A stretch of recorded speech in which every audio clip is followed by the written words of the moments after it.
হঠাৎ করে বাচ্চার পেটে ব্যথা, সাথে ক্ষুধা মন্দা ভাব, বমি বমি ভাব অথবা 2-3 বার বমি হওয়া, এ ধরনের সমস্যা যদি আপনার বাচ্চার হঠাৎ করে হয়ে থাকে তাহলে দ্রুত ডাক্তারের সাথে যোগাযোগ করতে হবে, কারণ এটা অ্যাপেন্ডিসাইটিসের একটা অন্যতম লক্ষণ।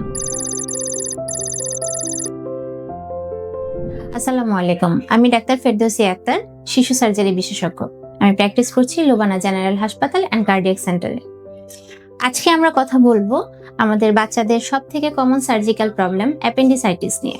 অ্যাপেন্ডিসাইটিসের ব্যথাটা সাধারণত নাভির চারপাশ থেকে শুরু হয়, যেটা ধীরে ধীরে ডান পাশে শিফট হতে পারে। সাথে জ্বর থাকতেও পারে, নাও থাকতে পারে। তো অ্যাপেন্ডিসাইটিস রোগ নির্ণয়ের ক্ষেত্রে আমাদের ম্যাক্সিমাম যে প্রশ্নটার সম্মুখীন হতে হয়, মায়েরা বলেন যে ম্যাডাম হঠাৎ করে তো ব্যথা হয়েছে, এখনই অপারেশন লাগবে, এখন এটা অ্যাপেন্ডিসাইটিস বলবেন, কিছু পরীক্ষা নিরীক্ষা করে দেখা যাক। কিন্তু অ্যাপেন্ডিসাইটিস কনফার্মেশনের জন্য আসলে পরীক্ষার থেকে এটা 90% ক্লিনিশিয়ানের উপর ডিপেন্ডেন্ট। যে ব্যথার প্যাটার্নটা দেখে আমাদের রোগ নির্ণয় করতে হয় যে এটা অ্যাপেন্ডিসাইটিস কি অ্যাপেন্ডিসাইটিস না। এছাড়া আমরা কিছু পরীক্ষা নিরীক্ষা করে থাকি, যেমন একটা পিছু রক্তের পরীক্ষা, আলট্রাসোনোগ্রাম।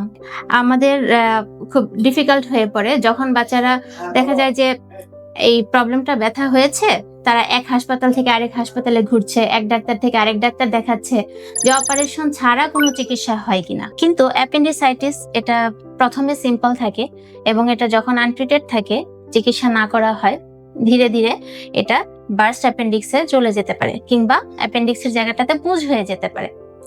এই ধরনের যদি হয়ে যায়, পুঁজ হয়ে যায় বা বার্স্ট অ্যাপেন্ডিক্স, তখন বাচ্চার জটিলতা অনেক বেশি বেড়ে যায়। সেই জন্য আপনাদের কাছে একটা অনুরোধ, যখন বাচ্চার এরকম পেটে ব্যথা হবে এবং অ্যাপেন্ডিসাইটিস ডায়াগনোসিস হবে, তখন আপনারা ঘোরাঘুরি না করে একটা অপারেশনের সিদ্ধান্তটা দ্রুত নিয়ে নেবেন। যদি সঠিক সময়ে সার্জিক্যাল কারেকশন আমরা করতে পারি, তাহলে দেখা যায় বাচ্চার ফলাফলটা অনেক ভালো পাওয়া যায়, বাচ্চা দ্রুত সুস্থ হয়ে যায়।